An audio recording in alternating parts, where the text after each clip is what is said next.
Parler du MCC, comment le Togo a été recalé du MCC et le langage pafloteur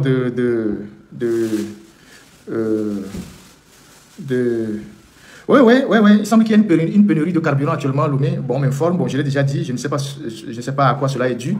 Je ne peux pas me prononcer pour le moment. Je ne sais pas à quoi cela est dû. Bon, je pense que ceux qui nous suivent et qui sont à Lomé savent qu'il y a une pénurie de carburant. Voilà, donc on ne sait pas trop. Bon, voilà, on verra. On va parler du MCC et de tous les mensonges. Oui, les retraités sont partout. Celui qui parle des retraités, les retraités sont partout. Vous en avez dans toute l'administration. Vous prenez par exemple la caisse de retraite du Togo. Le directeur, il est à la retraite depuis 7-8 ans, M. Diapena.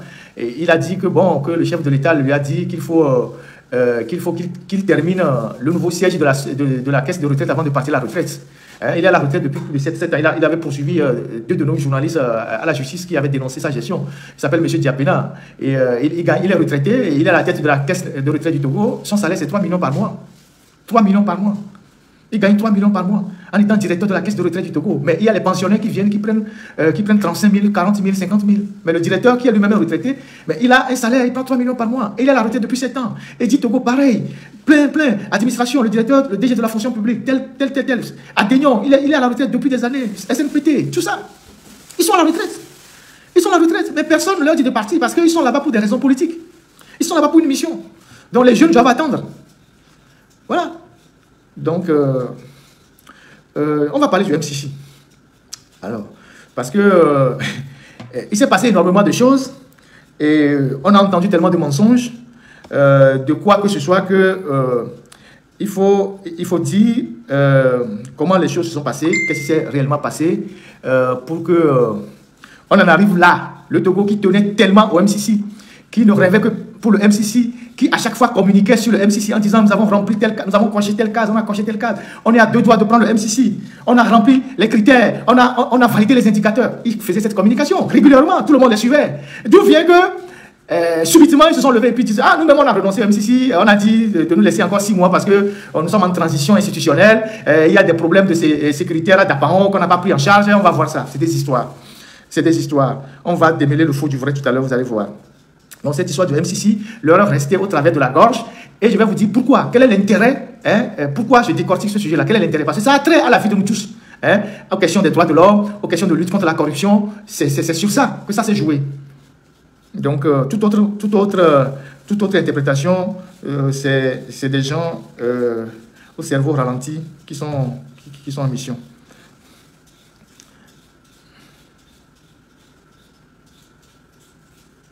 Alors, je vais rapidement expliquer ce que c'est que le MCC, rapidement, et le processus du MCC. Je vais l'expliquer. J'ai prévu parler de ça. Je salue, comment ça s'appelle? Je salue rapidement M. Philippe Amedodi.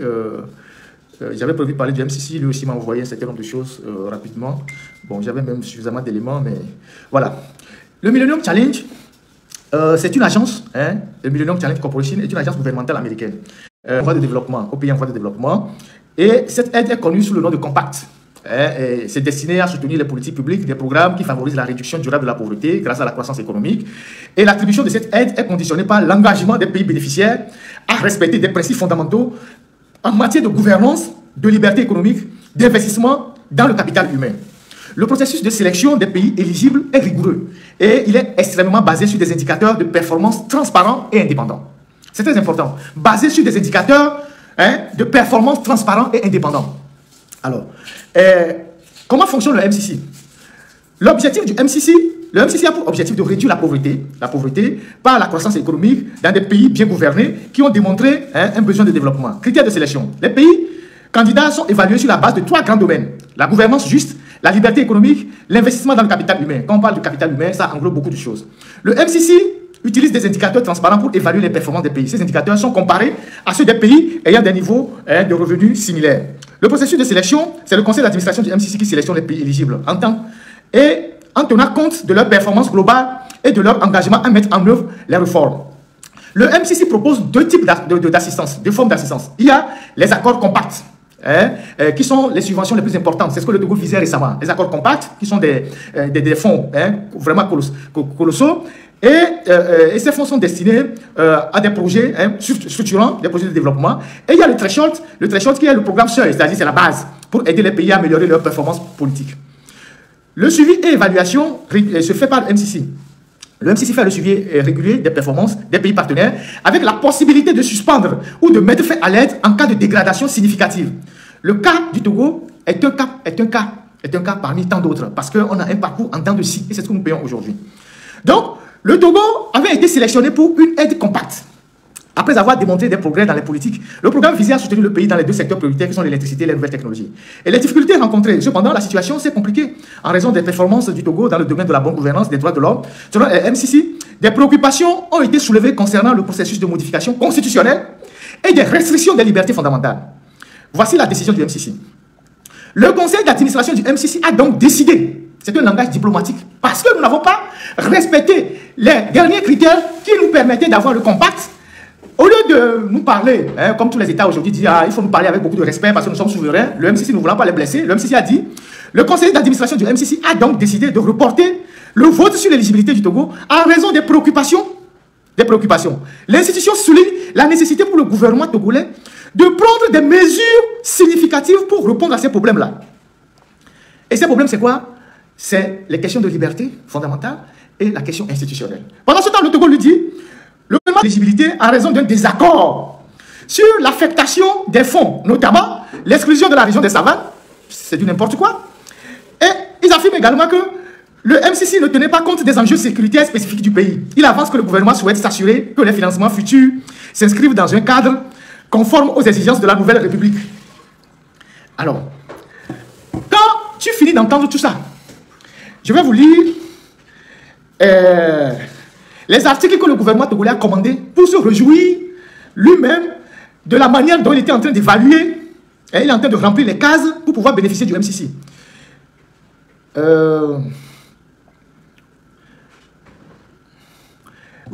Avant ça, je vous lis l'extrait du communiqué du conseil d'administration du MCC. Le conseil d'administration a reporté le vote sur la sélection du Togo sur la poursuite de l'élaboration d'un accord pour donner au gouvernement togolais plus de temps pour renforcer la protection des droits démocratiques. Ça veut dire que c'est un critère que le Togo n'a pas rempli. Ça dit, le MCC dit, c'est un langage diplomatique. On a reporté ça pour permettre au Togo de remplir les conditions, pour donner le temps au Togo de renforcer la protection des droits démocratiques, et des libertés fondamentales lors de la mise en œuvre de sa nouvelle constitution et de la transition vers un nouveau système de gouvernement l'année prochaine. En prenant sa décision de reporter le vote, le conseil d'administration a discuté de l'importance pour le gouvernement du Togo de prendre des mesures significatives pour répondre aux préoccupations du MCC concernant le processus de changement constitutionnel du pays et les restrictions sur les questions de liberté fondamentale. Le conseil d'administration pourrait revoir sa décision au cours de l'année 2025 au fur et à mesure que de nouvelles informations seront disponibles. C'est ça le communiqué que le MCC, le conseil d'administration du MCC a publié. Maintenant, le gouvernement togolais, sachant qu'il n'était pas éligible, a vite fait de sortir un communiqué bidon qu'ils ont fait relayer par leur griot en disant « Oui, c'est nous-mêmes qui avons refusé l'argent du MCC parce que l'argent que le MCC voulait donner, il y a la région des savanes qui est exclue, il y a ci, il y a ça. » Depuis quand le gouvernement togolais a vu argent cadeau et ils ont refusé? Depuis quand le gouvernement togolais qui va faire des prêts de 200 millions de dollars à la Banque mondiale ou au FMI et se réjouit? On était ici, Sandra Johnson a publié un communiqué pour se réjouir d'un prêt de 200 millions de dollars de la Banque mondiale qu'on va payer jusqu'en 2075. Qu'on va payer jusqu'en 2075 avec intérêt. Elle s'est réjouie de ce prêt-là. Alors que le MCC, c'est de l'argent cadeau. Depuis quand? Depuis quand? Je cherche. Donnez-moi un instant. On avait publié un truc que je vais vous lire tout à l'heure. Comment le gouvernement même se réjouissait d'avoir rempli les critères et que le MCC, l'argent du MCC va arriver. Je vais vous lire ça tout à l'heure. On dit que la maison du menteur, là, on ne brûle pas ça. Mais on essaie de dépiécer ça pour avoir les bonnes informations.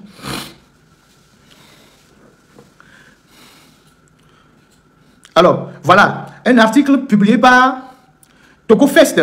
TogoFest, c'est un site de relais gouvernemental. C'est le jumeau de République of Togo. Là où République of Togo, dirigé par Bruno, comment il s'appelle? Dirigé, c'est un blanc là, fait de la propagande et rapporte des mensonges. Togo Fest est factuel. Togo Fest est factuel. Mais c'est l'autre, c'est le second portail gouvernemental, Togo Fest. Eux, ils sont factuels. Voilà ce que Togo Fest dit. Le dernier article qu'ils ont écrit sur le MCC. MCC, le Togo valide 16 indicateurs, 2 de plus qu'en 2024. Ça, c'est MCC 2025. C'est le titre qu'ils ont fait. Le Togo valide 16 indicateurs, 2 de plus qu'en 2024. Suivez très bien l'article. Le Togo confirme son éligibilité au programme Compact, un mécanisme phare de financement des États-Unis d'Amérique. Le pays vient de valider 16 indicateurs sur les 20 pour le compte du Millennium Challenge 2025, selon les résultats publiés récemment, et améliore ainsi sa performance par rapport aux éditions de 2023-2024, et où il en avait 14. Dans les détails, le Togo a validé 7 des 8 indicateurs dans le domaine de la liberté économique, en matière de gouverner avec justice. Le pays confirme 5 indicateurs sur 6, un score inchangé par rapport aux présentes évaluations. Sur le volet de l'investissement dans le capital humain, 4 indicateurs sur 6 ont été validés. Parmi les nouveaux indicateurs, on note la protection des ressources naturelles avec un score de 52 points et le taux d'immunisation avec 68,5 points. Par ailleurs, selon la charte des scores, 4 indicateurs sont restés au rouge. Les droits politiques, c'est ça, les droits politiques, affichent un score de 15% inférieur au seuil minimal requis, qui est de 17 heures. Ça, c'est leur propre site. Hein. La politique fiscale, avec un score de moins 6,6, demeure en dessous de la médiane attendue, à savoir moins 4,4. Les dépenses de santé et de la santé infantile enregistrent également des scores respectifs de 0,55 et de 54,9, contre la médiane qui est de 1,11 et de 60,5. Conclusion. Avec ces indicateurs validés sur 20, le Togo conserve son statut de pays éligible au programme Threshold et poursuit son travail pour la finalisation de son accord compact d'ici la fin de l'année 2024. Ça, c'est un article commandé par le gouvernement togolais sur un de leurs sites, dans lequel on nous disait que nous sommes à la porte du MCC, bientôt l'argent va arriver. D'où vient que le même gouvernement qui a déployé des lobbies à Washington, qui a pris comment on appelle ça, des organisations de lobbying, formellement reçues plusieurs fois, Madame Albright, que ce soit à Lomé ou à Washington, d'où vient que subitement, le Togo s'est levé un matin pour dire que je renonce à 350 millions de dollars parce que l'argent que le FMI veut me donner, et le MCC veut me donner, ne couvre pas la région centrale. Non, la région des savanes.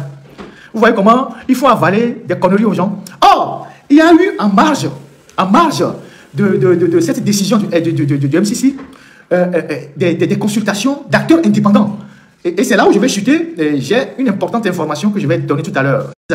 Et il y a eu des consultations de plusieurs acteurs indépendants, notamment la société civile togolaise, où il y a une délégation qui est arrivée au mois d'août. Ils ont rencontré les acteurs politiques. Les gens ont transmis les listes des prisonniers, les décisions de la Cour de justice, de la CEDEAO, que Ford refuse d'appliquer en libérant les prisonniers. La corruption, ils ont reçu les gens. Il y a la question de la liberté de presse, les journalistes. Moi, j'ai de bons contacts à Washington. Et vous pensez que quand on suspend les journaux à Lomé, on contraint les journalistes en exil, on ne fait pas suivre tout ça? Alors que ce sont des secteurs fondamentaux pour avoir le MCC. Vous pensez qu'on ne fait pas suivre ça? Quand vous fermez les journaux par la hack, vous arrêtez les journalistes, vous les envoyez en prison, vous pensez qu'il n'y a pas un rapport qui se fait sur la manière dont vous traitez les journalistes? Moi, j'ai des entrées. Je ne me vante pas de ça, c'est une réalité. Je sais qui je peux toucher aujourd'hui, que ce soit au département d'État, même à la Maison-Blanche. Quand j'ai été reçu il y a 10 mois à la Maison-Blanche, j'ai parlé longuement du MCC, au secrétaire à la sécurité de Joe Biden. J'ai parlé de ça. Au département d'État, on a passé 2 heures de temps à parler de la question des libertés au Togo. Les gens ont pris les bics, ils notaient. Nous sommes en contact. Donc, acceptez que, parce que vous avez refusé de remplir ces critères, qui sont les critères politiques et les critères des droits de l'homme, que vous n'avez pas pu obtenir les fonds. Et comme on vous a notifié d'avance que vous n'avez pas été choisi, vous vous êtes précipité de sortir un communiqué pour dire oui, c'est nous-mêmes qui avons renoncé à l'argent du MCC parce que la dotation ne couvre pas la région des savanes. Depuis quand vous êtes préoccupé de la région des savanes?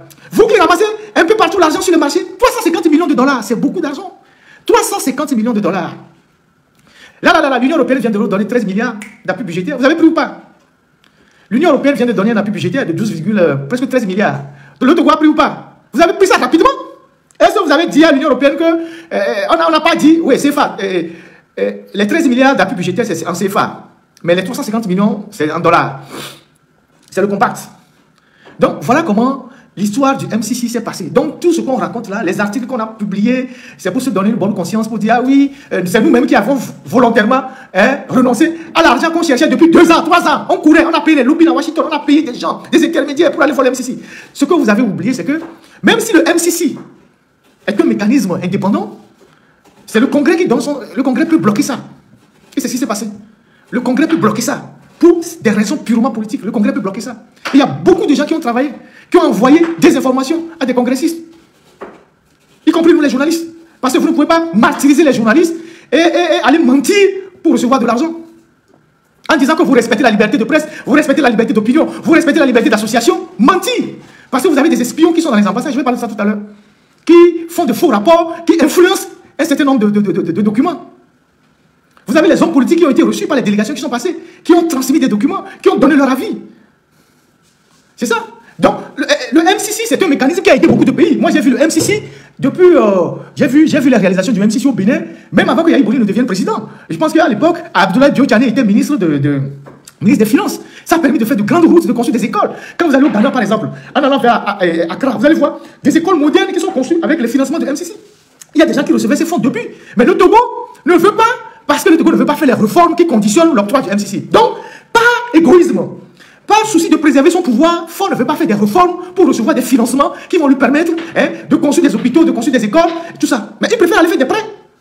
Il préfère aller faire des prêts à la Banque mondiale ou à FMI, près de 200 millions de dollars avec intérêt qu'on va payer. Après, on se réjouit, on applaudit des 2 doigts. C'est ça. C'est ça. La seule conditionnalité pour le M6, c'est de respecter un certain nombre de critères, notamment les droits de l'homme, la liberté de presse, la transparence, la lutte contre la corruption. Mais comme ils ne veulent rien faire de tout ça, ils préfèrent passer par les portes dérobées pour avoir l'argent. Mais ceux qui vont donner l'argent ne sont pas bêtes. Maintenant, quand j'ai fini de dire ça, je vais passer un message à l'ambassade des États-Unis à Lomé. Je ne sais pas comment je vais dire ça, mais je vais prier les premiers responsables de l'ambassade des États-Unis à Lomé de faire le ménage parmi leurs employés. Un pays comme les États-Unis, qui est une puissance mondiale, où n'importe quel pays ne peut pas se permettre que dans son ambassade, il y ait des espions d'un régime qui renseignent le régime sur ce qui se passe à l'ambassade. L'ambassade des États-Unis aujourd'hui à Lomé est truffée d'agents espions de RPT, UNIR, qui renseignent leur mandat sur tout ce qui se passe dans l'ambassade.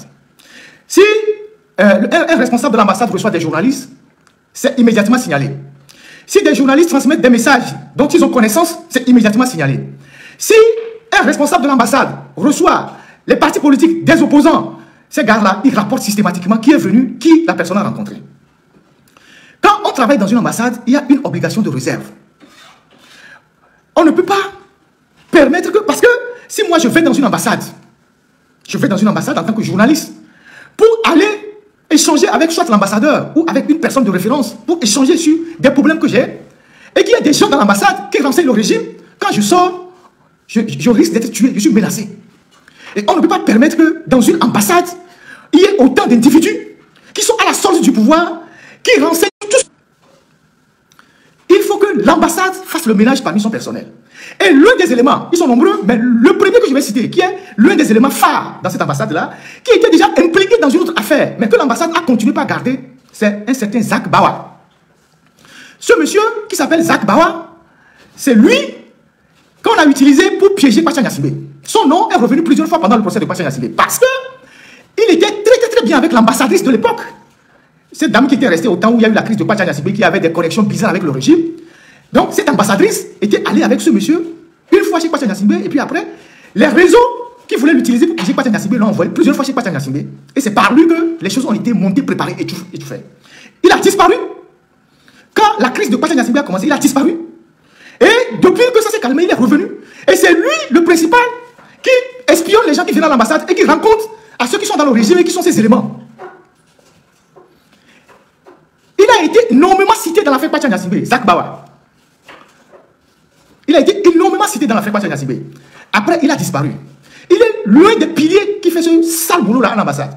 Donc, j'invite les responsables de l'ambassade des États-Unis, ne serait-ce que pour la sécurité de ceux qui viennent à l'ambassade, s'entretenir avec les responsables de l'ambassade, à rappeler leurs employés à l'ordre. Si quelqu'un est là, vous faites le renseignement, vous sortez-le de l'ambassade, qu'il aille travailler ailleurs.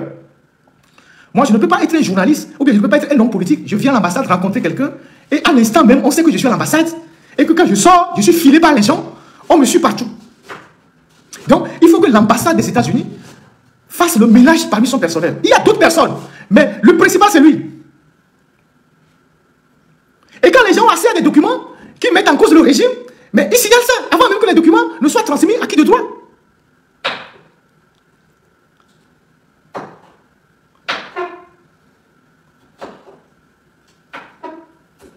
Donc, il faut arrêter ça. Il y a des gens qui sont allés à l'ambassade là-bas, qui ont été suivis par ce monsieur.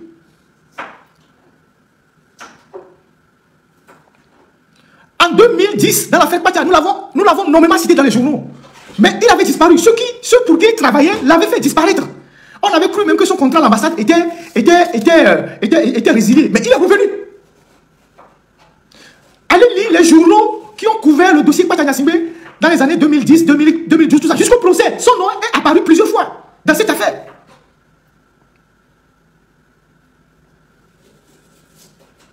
Donc, moi, c'est ce que moi, je ne vais pas aller plus loin, c'est ce que moi, j'ai à dire exclusivement aux premiers responsables de l'ambassade des États-Unis à Lomé.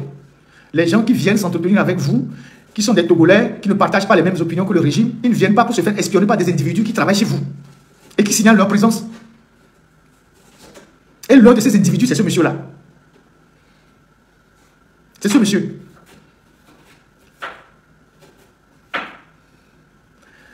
Donc, voilà pour clôturer... un instant, je vais mettre un peu de la lumière. Alors, voilà pour clôturer le dossier de MCC, ce que je voulais rajouter par rapport à ce qui se passe, parce que les gens, quand ils ont des possibilités d'influencer certains documents qui partent à Washington, ils le font. Quand ils ont des possibilités parce que ça dépend de leur relation avec leur chef immédiat. Et ce Zach Bawa, il était l'homme de main de l'ancienne ambassadrice qui avait des relations un peu ambiguës avec le régime. Et c'est cette dame, avec cette dame qu'ils allaient chez Patia. Et après, on l'a envoyé piéger Patia plusieurs fois. Et Patia a cru que bon, c'était les Américains qui voulaient... Voilà. Et il a livré certaines de ses idées et on l'a pris. C'est comme ça que c'est passé. Son nom est revenu plusieurs fois dans le dossier Patia Gnassingbé.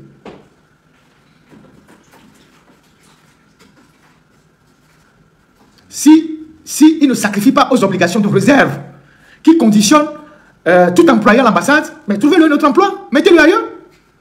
Si vous ne continuez pas à le garder, alors qu'il fait ce qu'il fait là, il met la vie des gens en danger. Il met la vie des gens en danger. Et moi, j'ai la possibilité d'écrire. Hein. Je peux écrire. Je vous ai dit tout à l'heure, j'ai des contacts. Je peux écrire. Je peux saisir. Je l'ai fait dans d'autres domaines. Donc, voilà ce que je voulais dire pour clore le dossier de MCC. Donc le Togo me dit, bon, moi j'ai demandé, moi-même j'ai renoncé à l'argent en attendant que, bon, je puisse, machin. Depuis quand le chat renonce à attraper la souris, ou bien depuis quand un homme qui s'est bien dragué renonce à une belle femme. Ça n'existe pas, c'est des histoires. On a voulu cacher une déconvenue en essayant de masquer ça dans cette histoire de nous-mêmes. On a dit qu'on reporte tout ça. Après, maintenant, pour terminer, il y a ce léger report. Je pense qu'il y a un léger report des élections sénatoriales, ou il y a un report des élections sénatoriales.